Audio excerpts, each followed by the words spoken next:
Good evening, everybody.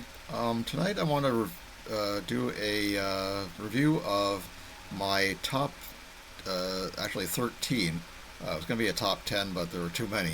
Uh, Favorite cult movies of all time. And I wanted to do some movies that I hadn't reviewed before, so I'm not going to include a couple that I did previous reviews of, like The Adventures of Buckaroo Banzai or The Ruddles or Heavy Metal, all of which are considered to be cult films. What exactly a cult film is depends on who you talk to, but mostly I think it's agreed that a cult film is a film that didn't do well on its initial release, but has since become beloved by fans for various reasons.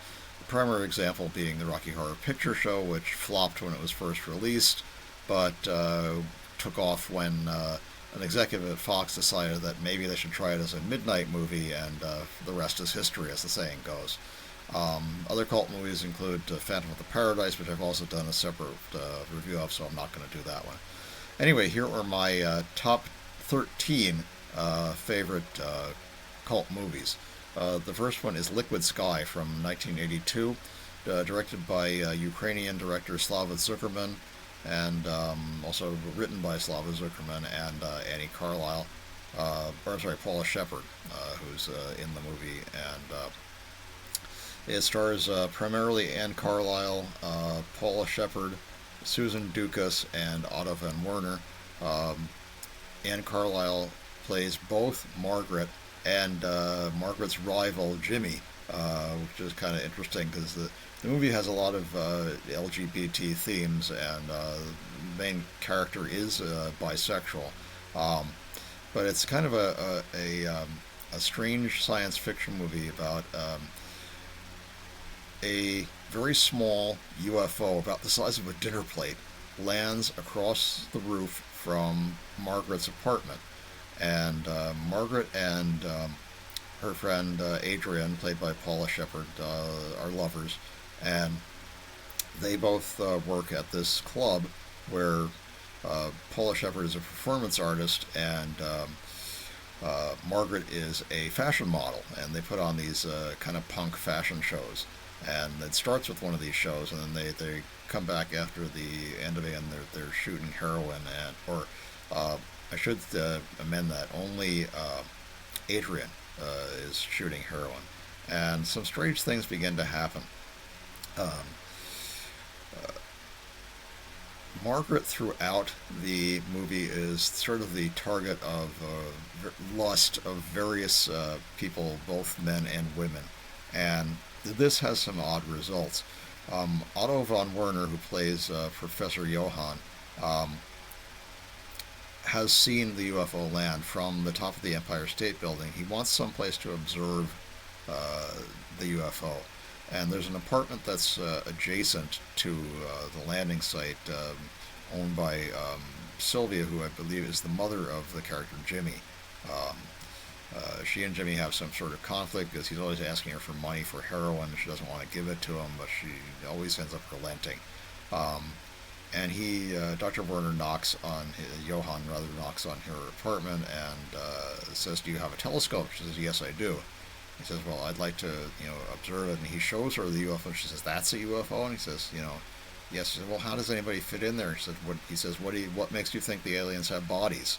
And that in itself is kind of an interesting revelation. This alien does not have a body. It doesn't really have a corporeal form. It looks sort of like a kind of a jagged bolt of lightning. Um, it appears to be made up of some kind of electricity. And what happens is, as these various, first an old college professor comes by and visits Margaret, and he seduces her and has sex with her, and when he has an orgasm, he dies. And there's a strange, like a crystal embedded in his skull. And she and Paula Shepard bury him, and out in the on the terrace they wrap him in like a space blanket and put him in a box. And Paula Shepard's being kind of rude, and she's like, dry humping the corpse and reciting a kind of a mean poem about the guy. And Margaret doesn't really like that and is kind of upset. But uh, you know, that's just kind of what Adrian's character is like. He's kind of a bitch. And then something else happens. A heroin addict who's looking for Adrian's heroin breaks into the apartment, and he rapes Margaret, and he also dies during an orgasm. And Margaret is getting freaked out, and she thinks of these aliens as like an invisible Indian. Says, "Hey, Indian, I can't have all these corpses around." And when she says that, the guy's body vanishes, just like disappears. And also Owen's body, the teacher, disappears. And now she realizes she has this sort of strange power to kill people during sex, and she's trying to warn Adrian about this. She says, "Oh, that's nonsense," and who wants to see me, have sex with Margaret and not die? And so she starts like, leg humping her, and she dies too. She vanishes. Now everybody's getting really freaked out.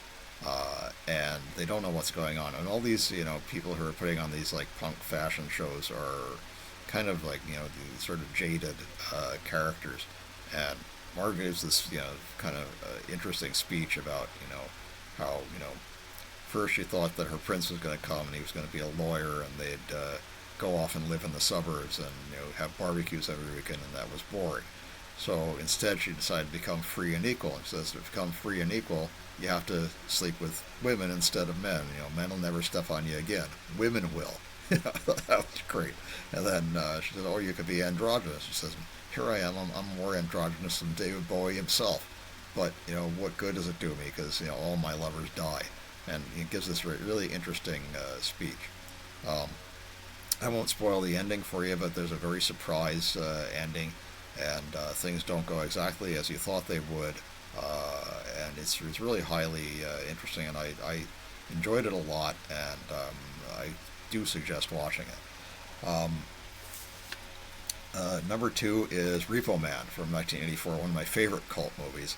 Uh, Directed by Alex Cox, and it's got great music by Iggy Pop and by Black Flag and Suicidal Tendencies and a bunch of other really cool, Circle Jerks, a bunch of really cool punk bands.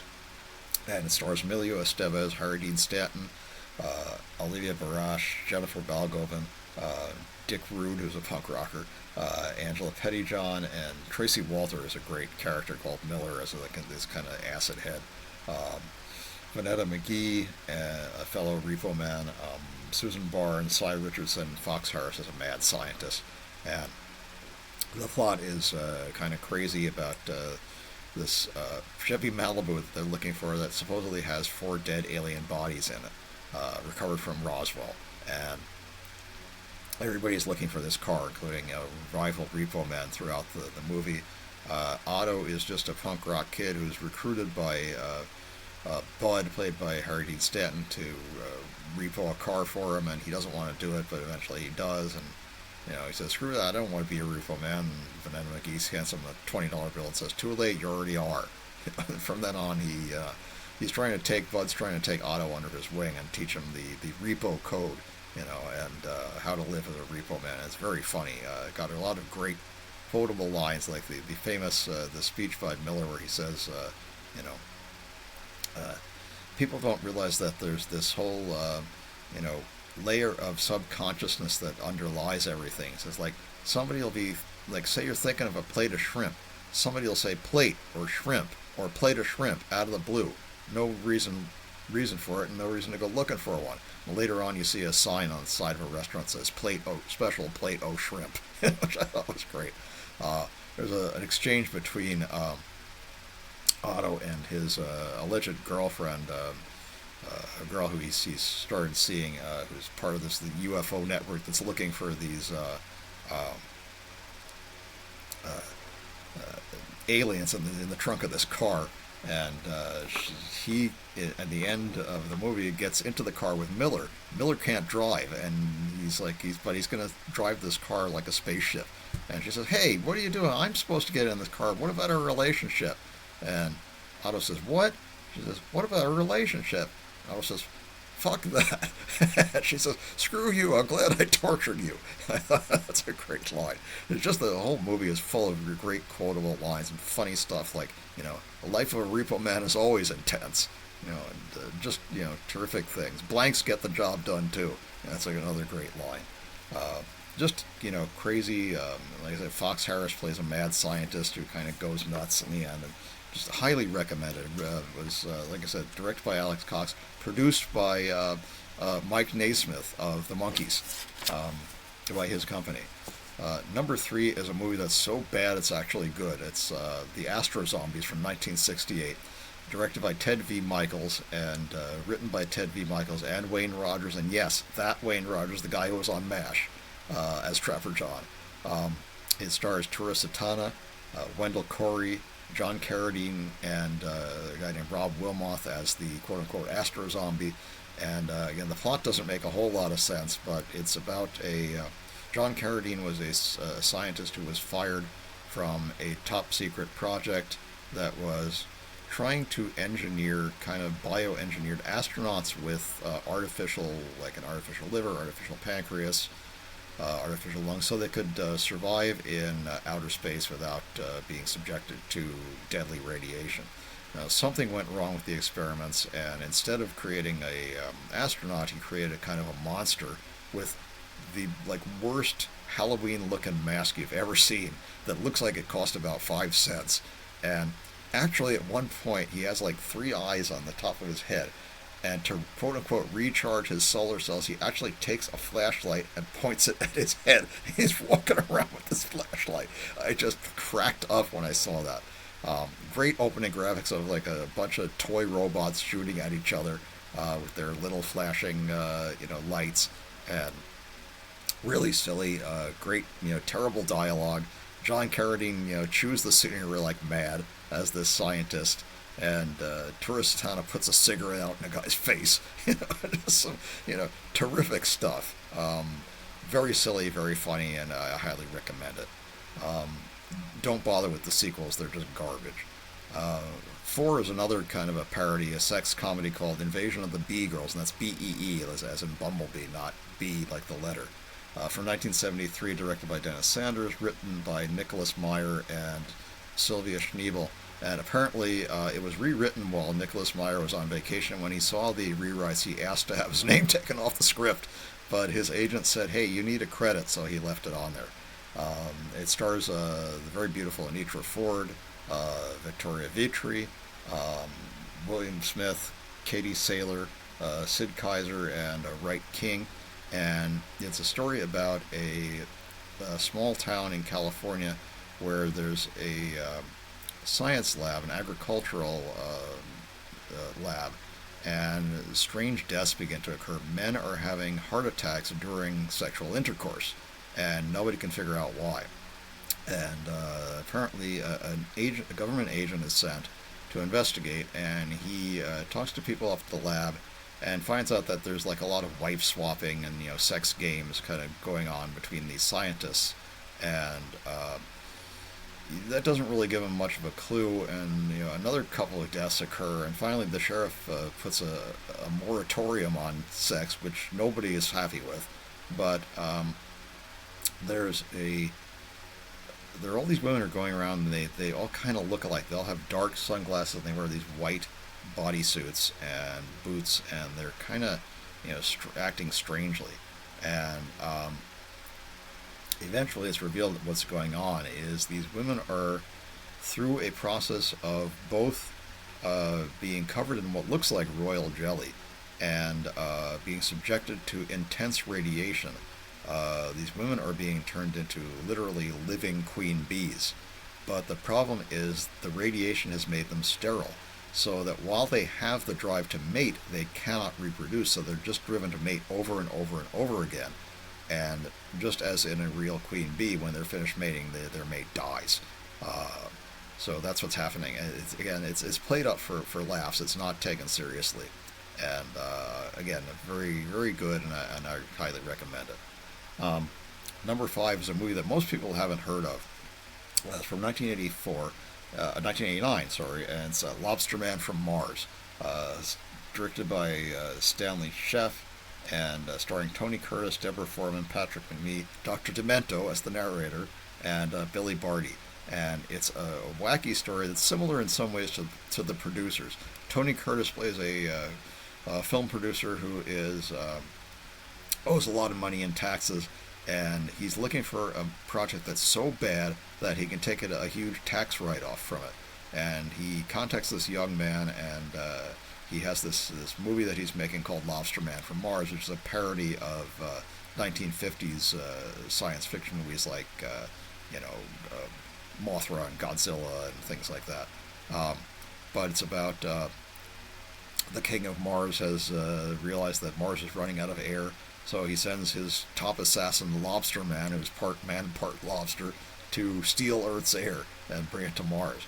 And the kid shows this movie to Tony Curtis, and he's watching it, and he thinks it's just awful. This is exactly the movie that he needs because it's bound to lose money. And of course, in the end, the exact opposite happens. It makes money, and now Tony Curtis has to go to jail, and the kid takes over for him as the head of the studio, which I think was a great twist. Number 6 is actually a serious movie, which I enjoy highly. It's Dark City, from 1998, directed by Alex Proyas, who also directed The Crow.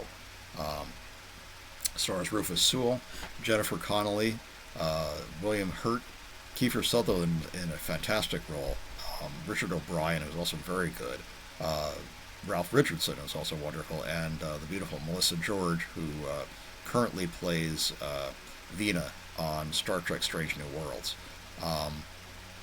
And in a couple of episodes of Discovery, I should say also. It's a dystopian science fiction movie about Rufus Sewell wakes up in a strange hotel, and he not only doesn't know where he is, he doesn't know who he is. He has no memory whatsoever. His memory has been wiped clean. And he has to go through a series of adventures and misadventures to find out who he is and where he is and what's going on. And he lives in this strange city where at midnight everything stops and everybody just freezes. And the city changes. And he's the only one who, for some reason, does not sleep at midnight. And he has to unravel why and what's going on. And without giving away too much of the plot, this city is not at all what it seems to be. And I really enjoy the movie tremendously. Jennifer Connelly plays his wife, who's a torchy lounge singer. Somebody said she looked kind of like a human Jessica Rabbit, and I think that's an apt description. She doesn't actually sing the songs that are sung by Anita Kelso, but she lip syncs very well. And she's very good in the role. And I also loved Richard O'Brien in the role of one of these mysterious aliens known only as the Strangers. I recommend the director's cut, if you can find it, is quite a bit better than the regular cut. The next one is actually a science fiction horror movie, which I really enjoy, called Life Force, based on the book The Space Vampires by Colin Wilson, though Wilson himself apparently hated the movie, but that's not unusual with authors to hate movies made of their work. It's a story, it was directed by Tobe Hooper of Texas Chainsaw Massacre fame, and it stars Tom Railsback, Patrick Stewart, Frank Finley, Matilda May, amongst others, and it's a story about a team of astronauts on an advanced space shuttle called the Churchill, who discover a gigantic alien spaceship in the coma of Halley's Comet. And they go in and they investigate, and they find a number of strange, desiccated, bat-like creatures, but there are also 3 glass kind of coffins, or hibernate sleep crypts, and they have 3 perfectly preserved humans. One, a very beautiful woman, played by Matilda May, a French actress and model, and they bring one of the desiccated bat creatures and all 3 of the glass suspended animation chambers onto the Churchill, and then for 18 months the Churchill loses contact. They don't know. Ground control doesn't know what's going on.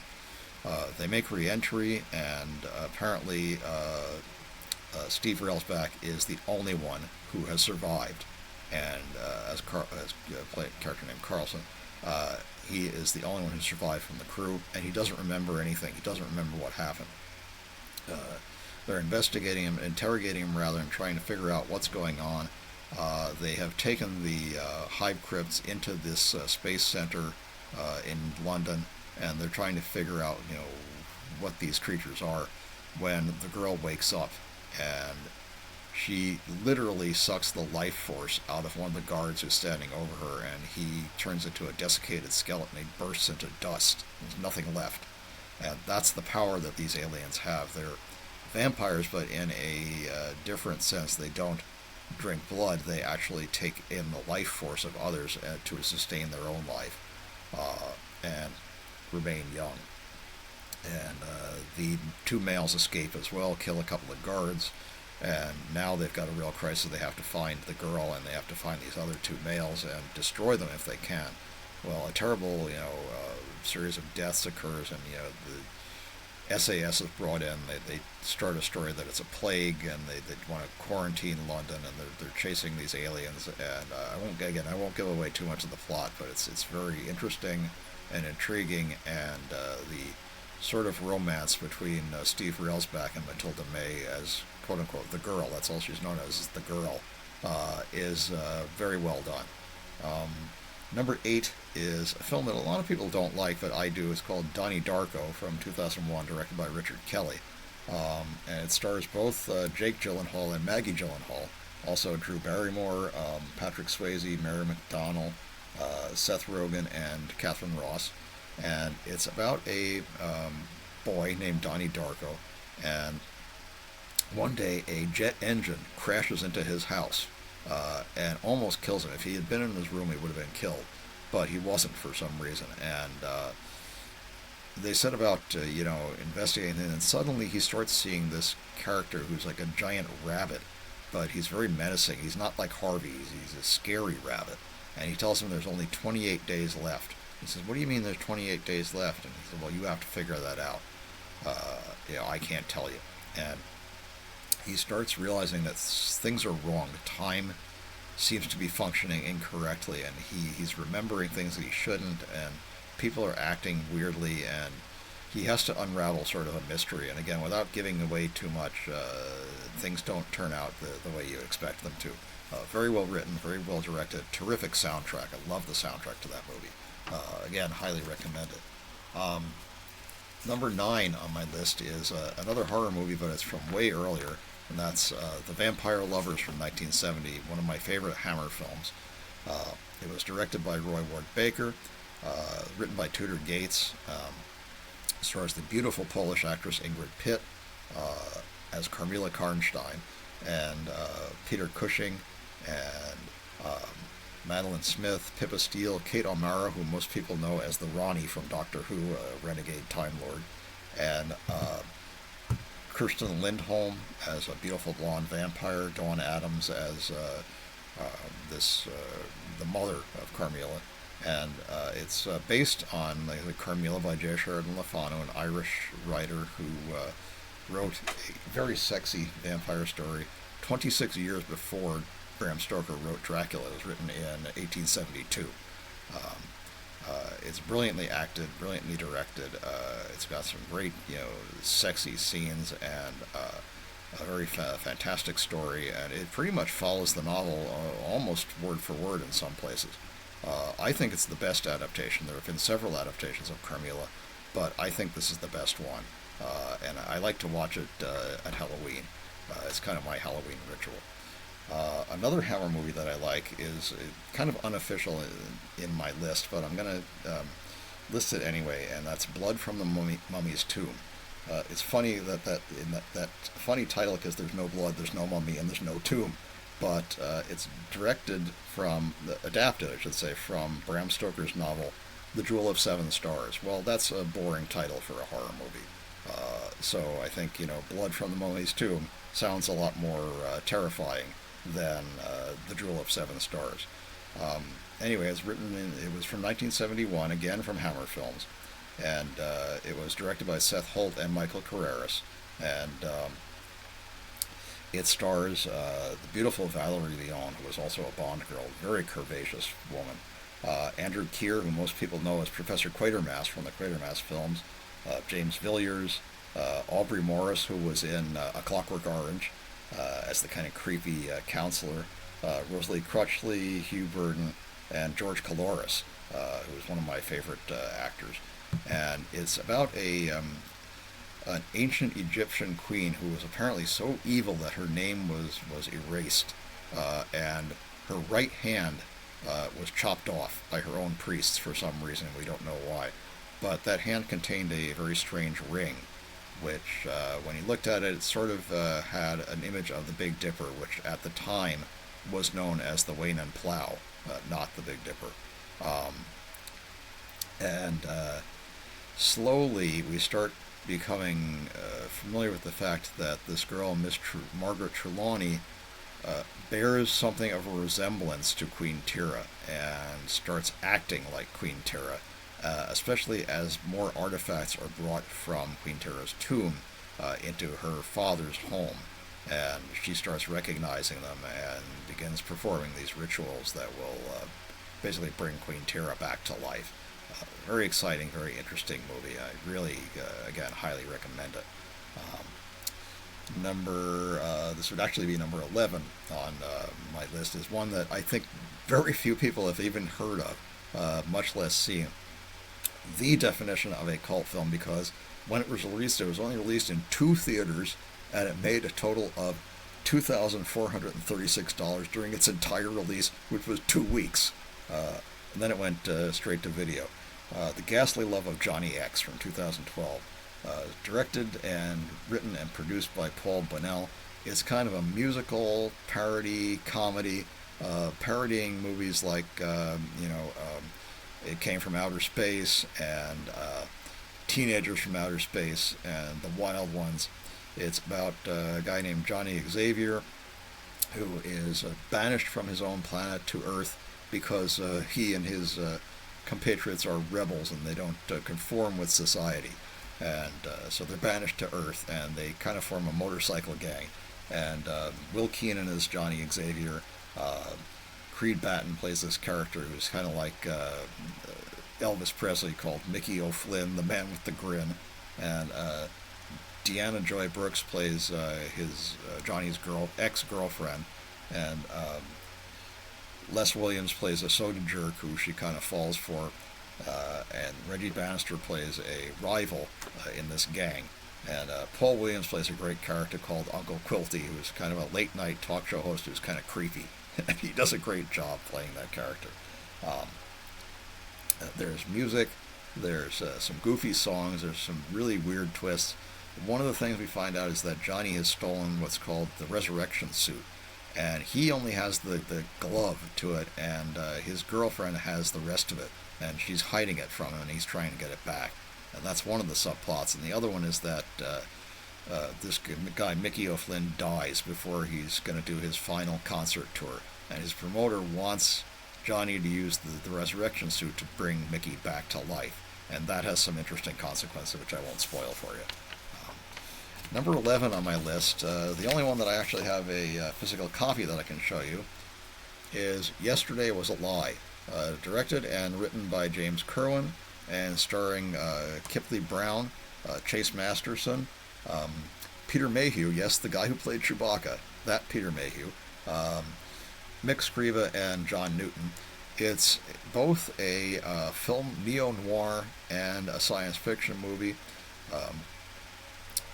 Kipley Brown who was on Star Trek Enterprise, and Chase Masterson, who was lead of the Dabo Girl on Star Trek Deep Space Nine, plays the lounge singer. But Kipley Brown plays a kind of jaded private eye named Hoyle. That's a reference to Fred Hoyle, the physicist, astrophysicist, I should say. And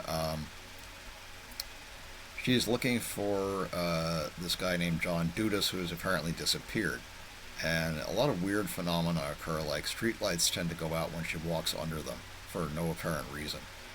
She meets this character played by Chase Masterson, who's a lounge singer, and she keeps kind of showing up at odd moments. Like, she's sort of like an alter ego character. She's very similar but not quite the same, and seems to know things that she really shouldn't unless she has some sort of an intimate knowledge of her. And there's a lot of great, funny film noir references. At one point, a bartender asks Hoyle, "How do you like your whiskey?" And she says, "In a glass." And that's a line directly from The Big Sleep. Humphrey Bogart said that as Marlowe. There's also a scene where she and Chase Masters are in a warehouse, and one of the items in the warehouse is the Maltese Falcon. Um, there's also a deliberate, and I know it's deliberate because I asked James Cronin about this, reference to Blade Runner when Hoyle is standing in the rain and crying, and that's a reference to Roy Batty's speech about tears and rain. All these moments will be lost in time, like tears and rain. And that's, again, Cronin says that was a deliberate tribute. A lot of great film noir references, and it's an interesting story about the fact that time may not exactly be linear as we think. And yesterday might, in fact, be a lie, and things might not have happened the way we thought they did. It's very well written, very well directed, very well acted. Kifley Brown is fantastic, as is Chase Masterson, and as is are all the characters. And we find out what caused it in the end was Hoyle breaking up with Dudas. There's also a great scene where she's talking to her psychiatrist, and he's holding up a copy. He's reading a copy of Fred Hoyle's actual novel, October the 1st is Too Late, which is a novel about time travel. So that's an interesting little Easter egg, and there are lots of Easter eggs in there, particularly for Star Trek fans. Again, highly recommended. Number 12 is an all-time classic. This is Spinal Tap from 1984, directed by Rob Reiner and starring Christopher Guest, Michael McKeon, Harry Shearer, June Chadwick, Tony Hendra, Fran Drescher, and Patrick Denea. And the ultimate mockumentary. Rob Reiner plays this fake documentary maker, Marty DeBurgi, who's making a film about this ersatz English heavy metal band, Spinal Tap, who are on their tour of America to promote their new album, Smell the Glove, which the album art was so offensive that they just made it black. They just painted the whole album black, so that's all it is. And it has a lot of great, funny, quotable lines, like the line about their amplifiers all go to 11 instead of 10, and DeBurgi says, "Well, why don't you just make 10 louder and make that the loudest?" And Nigel says, "Well, but these go to 11." That's a line that everybody quotes. These go to 11, and I find it funny that a lot of real rock bands said, "Hey, that's us." The Misfits said, "That's us." Metallica said, "That's us." Judas Priest says, "That's us." I think a number of other bands, were saying, that they thought that the story was very similar. Ozzy Osbourne said he got lost backstage once, like what happened to the characters in Spinal Tap. Just some great funny bits. The best mockumentary really ever. And again, highly recommend it. I actually saw Spinal Tap play live at CBGB in 1982, or in 1986 rather, and they were hilarious. They played a couple of songs that weren't on the soundtrack album, including "Christmas with the Devil" and a couple other songs that are "Rock and Roll Nightmare," which weren't originally on the album, but they're really good. I think those were actually performed before the movie was written, which is interesting in itself. Okay, so I hope you enjoy.